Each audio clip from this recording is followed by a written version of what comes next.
नमस्कार। 9 की 9 खबर में आपका स्वागत। मैं राहुल ओझा आपके साथ। आज का दिन बिहार की खेल जगत के लिए बहुत बड़ा दिन है। पहली बार राजगीर के खेल अकादमी में अंतर्राष्ट्रीय स्तर के मुकाबले होने जा रहे हैं। राजगीर में आज से हॉकी का रोमांच होगा। एशियन महिला हॉकी चैंपियंस ट्रॉफी की आज से शुरुआत हो रही है। आज से 20 नवंबर तक नालंदा के राज्य खेल अकादमी राजगीर में 6 देशों के बीच हॉकी खेल का महामुकाबला शुरू होने जा रहा है, जिसका उद्घाटन मुख्यमंत्री नीतीश कुमार करेंगे। दोपहर 12:15 पर पहला मैच जापान बनाम साउथ कोरिया, दूसरा मैच 2:30 बजे दोपहर चीन बनाम थाईलैंड, तीसरा मैच 4:45 पर शाम में भारत बनाम मलेशिया के बीच खेला जाएगा। हॉकी चैंपियनशिप ट्रॉफी को लेकर राजगीर में सुरक्षा व्यवस्था कड़ी कर दी गई है। हॉकी खेल मैदान से ज्यादा जानकारी दे रहे हैं न्यूज 18 संवाददाता अभिषेक कुमार। महिला एशियन हॉकी चैंपियनशिप ट्रॉफी 2024 का आगाज आज से शुरू होने जा रहा है। आपको बता दें कि अभी हम पहुंचे हैं नालंदा जिले के राजगीर खेल अकादमी में, जहां मुख्यमंत्री नीतीश कुमार आज दोपहर बाद इसी ग्राउंड में पहुंचेंगे और जो है कार्यक्रम का उद्घाटन करेंगे। तो आप देख सकते हैं ये वही हॉकी मैदान है जो सज धज कर पूरी तरह से तैयार हो गया है। खास करके जो है नालंदा में पहली बार जो है हॉकी खेल का आयोजन किया जा रहा है और जो हॉकी खेल का मेजबानी भी जो है राजगीर की तरफ से किया जा रहा है। तो आप देख सकते हैं किस तरह से जो है पूरी तरह से जो है हॉकी मैदान सज धज कर तैयार हो गया है। और यहाँ बता दें आपको कि 12:15 में दक्षिण कोरिया बनाम जापान के बीच जो हॉकी खेल होगा। इसके अलावा 2:30 बजे चाइना और थाईलैंड के बीच जो है मैच खेला जाएगा।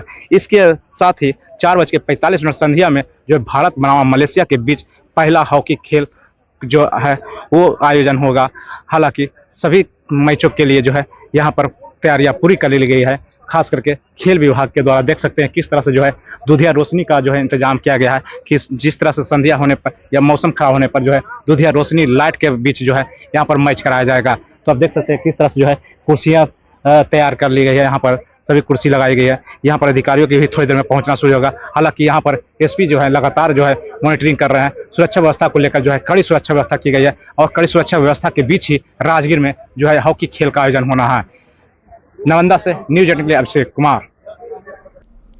हॉकी का पर्व बिहार का गौरव बना हुआ है। पहली बार हॉकी के अंतर्राष्ट्रीय मुकाबले बिहार में हो रहे हैं। एशियन महिला हॉकी चैंपियनशिप में 6 देशों की टीमें हिस्सा ले रही है। आज पहले दिन 3 मुकाबले होंगे, जिसमें दर्शकों की एंट्री फ्री रखी गई है। और ज्यादा जानकारी दे रही हैं संवाददाता विनीता मिश्रा। बिहार के लिए आज का दिन ऐतिहासिक है, क्योंकि बिहार की भूमि पर पहली बार एशियन हॉकी महिला चैंपियनशिप शुरू होने जा रहा है। अंतर्राष्ट्रीय मुकाबले आज राजगीर में शुरू होंगे, जिसका उद्घाटन बिहार के मुख्यमंत्री नीतीश कुमार 4:15 बजे करने वाले हैं। आपको बता दें कि बिहार में पहली बार हॉकी अंतर्राष्ट्रीय प्रतिस्पर्धा होगी। राजगीर में आज से लेकर 20 नवंबर तक हॉकी का महामुकाबला होगा। भारत समेत 6 देशों की टीम इस मुकाबले में हिस्सा ले रही है। बिहार के मुख्यमंत्री इसका आज 4:15 बजे उद्घाटन करेंगे। आपको बता दें कि पहली बार इतना बड़ा मुकाबला बिहार की भूमि पर हो रहा है, जिसकी शुरुआत आज 12:15 बजे होने वाली है। आज 3 मुकाबले होंगे, यानी 6 देश एक दूसरे के खिलाफ आज मैदान में होगी और मैच खेलती हुई नजर आएगी।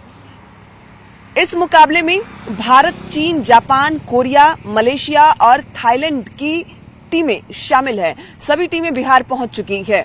3 मुकाबले आज होंगे। पहला मुकाबला जापान बनाम दक्षिण कोरिया, दूसरा मुकाबला चीन बनाम थाईलैंड और तीसरा मुकाबला भारत बनाम मलेशिया का होगा।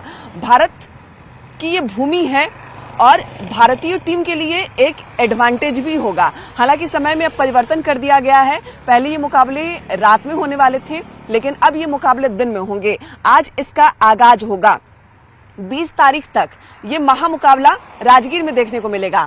मुख्यमंत्री नीतीश कुमार आज इस चैंपियनशिप का उद्घाटन करेंगे। 4:15 बजे उद्घाटन होगा। आज 6 टीमें एक दूसरे के खिलाफ मैदान में नजर आएगी। हॉकी का महामुकाबला होगा। हालांकि दर्शकों की एंट्री फ्री की गई है। दर्शक बिना पैसे टिकट बुक कर सकते हैं, इस मैच का आनंद उठा सकते हैं। इसके लिए जिला प्रशासन की तरफ से एक ऐप भी जारी किया गया है।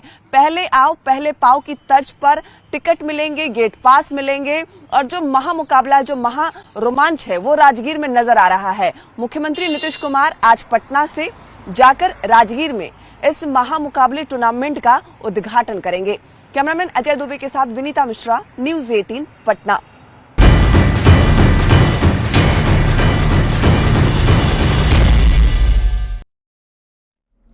झारखंड विधानसभा चुनाव से जुड़ी बड़ी खबर है, जहां आज पहले चरण का चुनाव प्रचार थम जाएगा। पहले चरण में 43 सीट पर वोट डाले जाएंगे। 13 नवंबर को पहले चरण की वोटिंग होगी। 43 सीट पर 683 उम्मीदवार मैदान में हैं। सबसे अधिक जमशेदपुर पश्चिम सीट से 28 उम्मीदवार चुनावी मैदान में हैं। जगन्नाथपुर सीट पर सबसे कम 8 उम्मीदवार हैं। 13 सीटों पर दिग्गज उम्मीदवारों की प्रतिष्ठा दांव पर लगी हुई है। सरायकेला से चंपाई सोरेन बीजेपी से मैदान में हैं, तो सरयू राय, बन्ना गुप्ता, पूर्णिमा दास की भी प्रतिष्ठा दांव पर है। चुनाव के दौरान सुरक्षा को लेकर प्रशासन अलर्ट है। 5 जिले के 225 बूथ पर हेली ड्रॉपिंग कर्मचारी किए जाएंगे।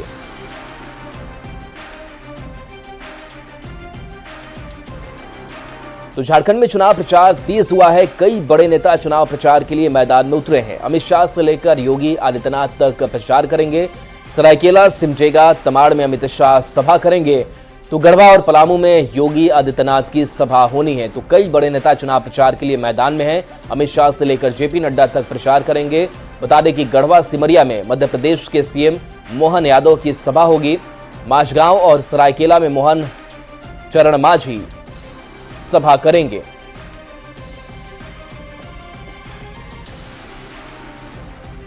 केंद्रीय गृह मंत्री अमित शाह आज झारखंड आएंगे। चुनावी सभा की हैट्रिक लगाएंगे। 3 सभा को संबोधित करेंगे। सरायकेला, सिमडेगा और तमाड़ में हुंकार भरेंगे। एनडीए उम्मीदवार के लिए प्रचार करेंगे। तो केंद्रीय गृह मंत्री अमित शाह आज झारखंड आ रहे हैं। चुनाव सभा की हैट्रिक लगेगी। 3 जगहों पर चुनावी सभा होनी है, जिसमें सरायकेला, सिमडेगा और तमाड़ शामिल है। तो पहला सरायकेला में जनसभा, दूसरी जो सभा होगी वो सिमडेगा में होगी और तीसरी जनसभा तमाड़ में गृह मंत्री अमित शाह करेंगे।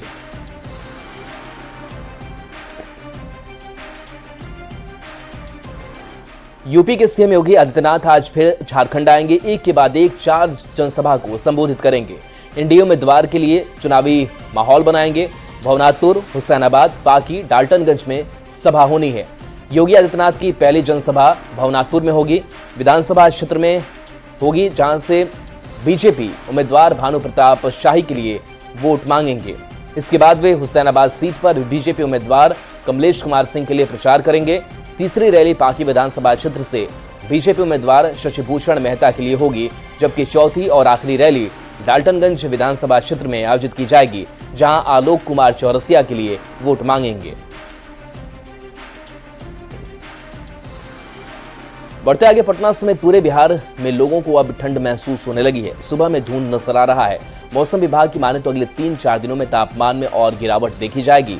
14 नवंबर से ठंड और बढ़ेगा। हालांकि पिछले 5 सालों के मुकाबले में इस बार नवंबर के पहले हफ्ते में ठंड कम है। अधिक जानकारी दे रही है न्यूज 18 संवाददाता विनीता मिश्रा। राजधानी पटना समेत पूरे बिहार में 3-4 दिनों में तापमान में और गिरावट देखी जाएगी। मौसम विभाग की माने तो अगले 3-4 दिनों में तापमान में और गिरावट होगी और पछुआ का प्रभाव बढ़ेगा। आपको बता दें कि अभी राजधानी पटना समेत बिहार के कई ऐसे जिले हैं जहां तापमान में लगातार गिरावट देखी जा रही है और अगले 3-4 दिनों में ये गिरावट और ज्यादा बढ़ने वाली है। आपको बता दें कि अगर नवंबर महीने की हम बात करें तो नवंबर महीने में पिछले 5 वर्षों के मुकाबले इस बार मौसम सामान्य है, जबकि बीते 3 वर्ष नवंबर के प्रथम सप्ताह इस बार ठंड का एहसास लोगों को होने लगा था।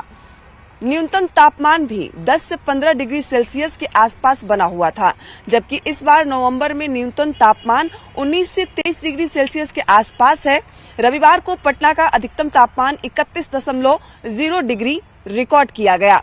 आपको बता दें कि कई सालों के बाद इस बार जो तापमान है वो सामान्य बना हुआ है, यानी लगभग 5 साल के बाद इस बार नवंबर के महीने में तापमान कम महसूस हो रहा है। मौसम विभाग की माने तो अगले 3-4 दिनों यानी 14 नवंबर से मौसम में और बदलाव देखने को मिलेगा। पछुआ के प्रवाह से न्यूनतम तापमान में गिरावट आने से ठंड में वृद्धि होने की संभावना जताई जा रही है। इस बार ठंड नवंबर महीने के बीच में महसूस किया जाएगा। आपको बता दें कि हर साल नवंबर के शुरुआत में से ही लोगों को ठंड महसूस होने लग रही थी, लेकिन इस बार 5 सालों के बाद नवंबर महीने के बीच में ठंड लोगों को महसूस होगी। यानी अगले 3-4 दिनों में संभावना जताई जा रही है कि 14 नवंबर से तापमान में और गिरावट देखी जाएगी, लोगों को ठंड का एहसास होगा। हालांकि अभी सुबह और शाम लोगों को ठंड महसूस हो रही है, आकाश में धुंध दिखाई दे रहे हैं, लेकिन अगले 3-4 दिनों में ये धुंध और तापमान में गिरावट और अधिक देखी जाएगी। कैमरामैन अजय दुबे के साथ विनीता मिश्रा, न्यूज़ 18 पटना। खबर गोपालगंज से, जहां तापमान गिरने से ठंड का प्रकोप बढ़ गया है। पोल्यूशन का स्तर भी खराब श्रेणी में पहुंच गया है। जिले का न्यूनतम तापमान 21 डिग्री पहुंच गया है। 2 दिनों में तापमान और गिरने की संभावना जताई जा रही है। ज्यादा जानकारी दे रहे हैं न्यूज़ 18 संवाददाता गोविंद कुमार। ठंड बढ़ने लगा है तो वहीं पोल्यूशन का स्तर भी बढ़कर खराब श्रेणी में पहुंच चुका है। ये गोपालगंज के अंबेडकर चौक के पास की तस्वीर है और आप तस्वीरों में देख सकते हैं कि जहां कुहासा है तो वहीं पोल्यूशन की वजह से आसमान में काले धुंध छाए हुए हैं। सुबह का वक्त है लेकिन अभी भी सूर्य की किरण जो है वो कुहासा की वजह से और पोल्यूशन की वजह से छिपी हुई है। एक तरफ जहां पारा लुढ़कने से ठंड बढ़ गया है तो वहीं दूसरी तरफ पोल्यूशन ने भी लोगों को परेशान कर रखा है। गोपालगंज की अगर बात करें तो यहाँ पर AQI 200 पार कर चुका है जो ख़राब श्रेणी में आता है। वहीं अगर बात करें तापमान की तो यहाँ पर तापमान 20 डिग्री तक पहुँच चुका है। तो ऐसे में अधिकतम तापमान आज 31 डिग्री तक जाने का अनुमान जताया गया है, लेकिन पोल्यूशन का स्तर भी बढ़ रहा है और तापमान भी लगातार गिर रहा है। तो ऐसे में लोगों को दोहरी मार झेलनी पड़ रही है।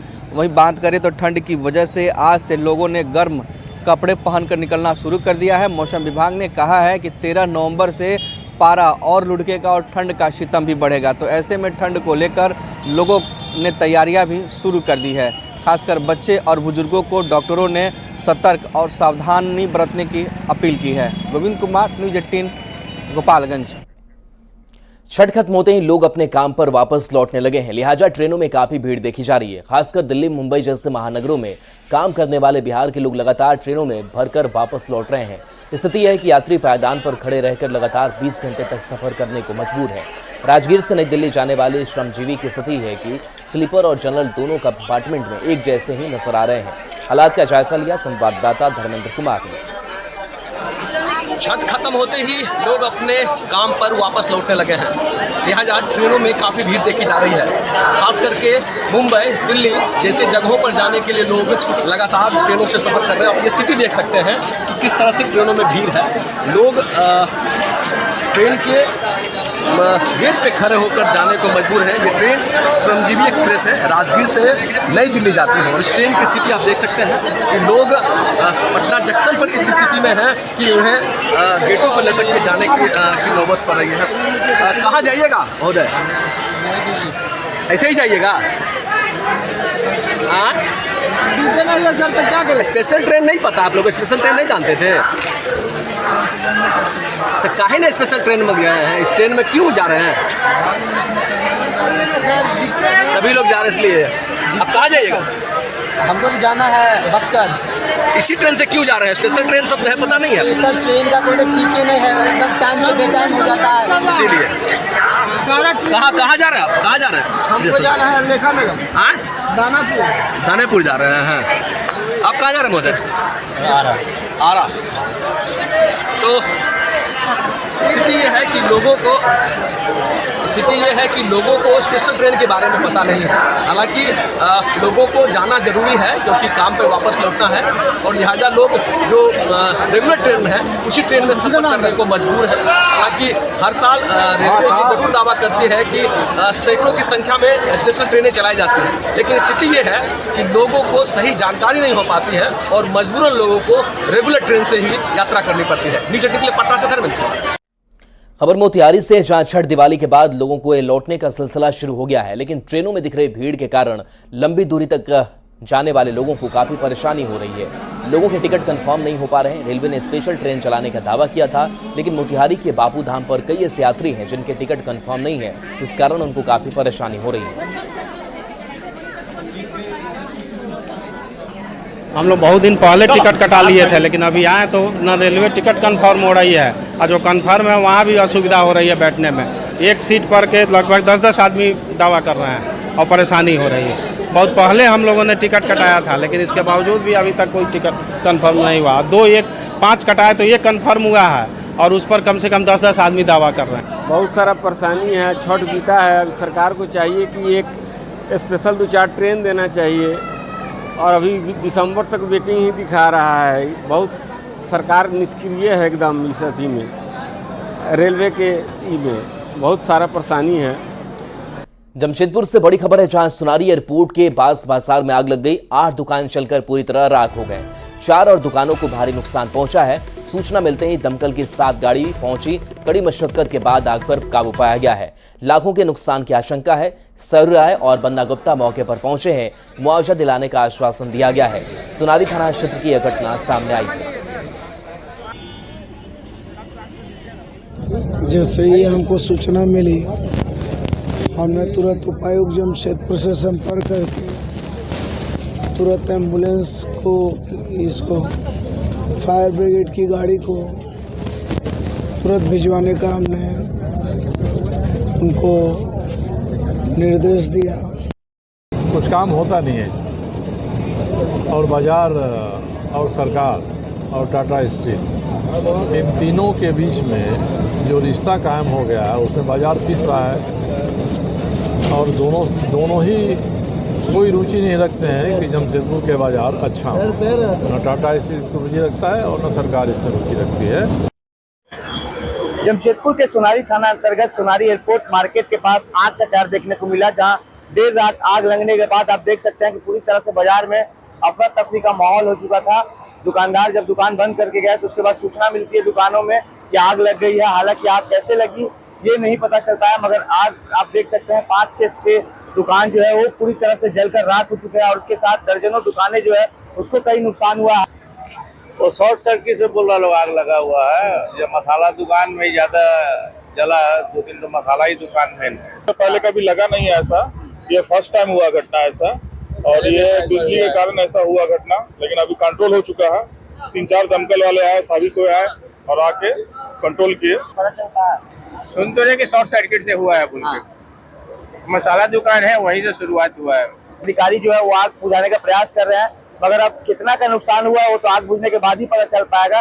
मगर शॉर्ट सर्किट से आग लगने का अनुमान लगाया जा रहा है। न्यूज़ 18 के लिए जमशेदपुर से आशीष कुमार तिवारी।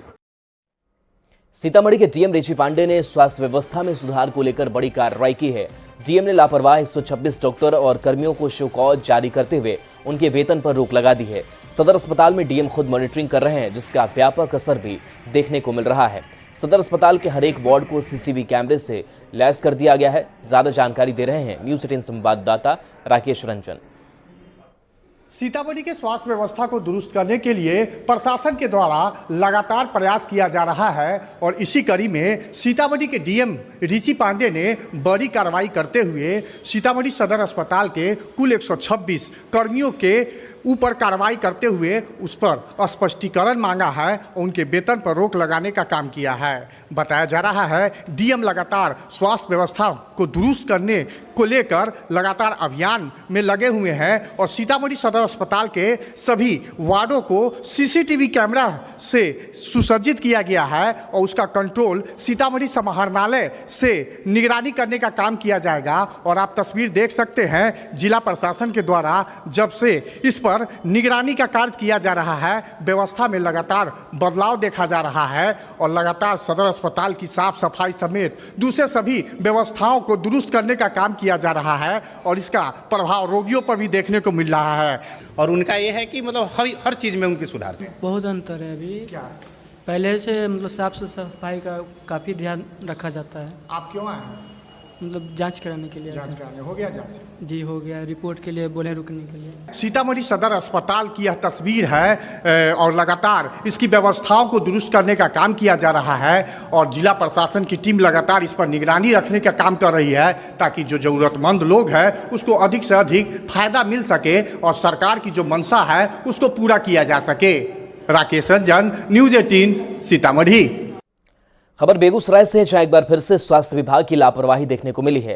बिहार के नंबर 1 कहे जाने वाले बेगूसराय के सदर अस्पताल में स्वास्थ्यकर्मी की कमी और स्ट्रेचर उपलब्ध नहीं थे, जिस कारण परिजन बच्चे को गोद में उठाकर बर्न वार्ड में ले जाने को मजबूर थे। दरअसल बच्चा खेल रहा था, उसी दौरान उस पर सब्जी गिर गई, जिस कारण बच्चा गंभीर रूप से घायल हो गया।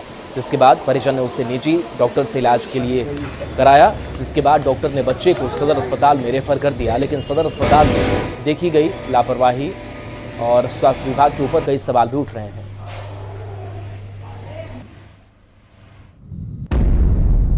और देखिए, न्यूज़ 18 के कई सवाल भी हैं कि सदर अस्पताल में स्वास्थ्यकर्मी क्यों नहीं थे, स्वास्थ्य व्यवस्था कब सुधरेगी, और सवाल इस घटना के बाद ये भी कि सदर अस्पताल में स्ट्रेचर की व्यवस्था क्यों नहीं की गई थी, और ऐसे ही परिजन मरीज को ले जाते दिखाई दे रहे हैं। कब स्वास्थ्य विभाग की लापरवाही खत्म होगी? और चलिए, न्यूज़ 18 बिहार झारखंड पर खबरें आपके लिए लगातार जारी हैं।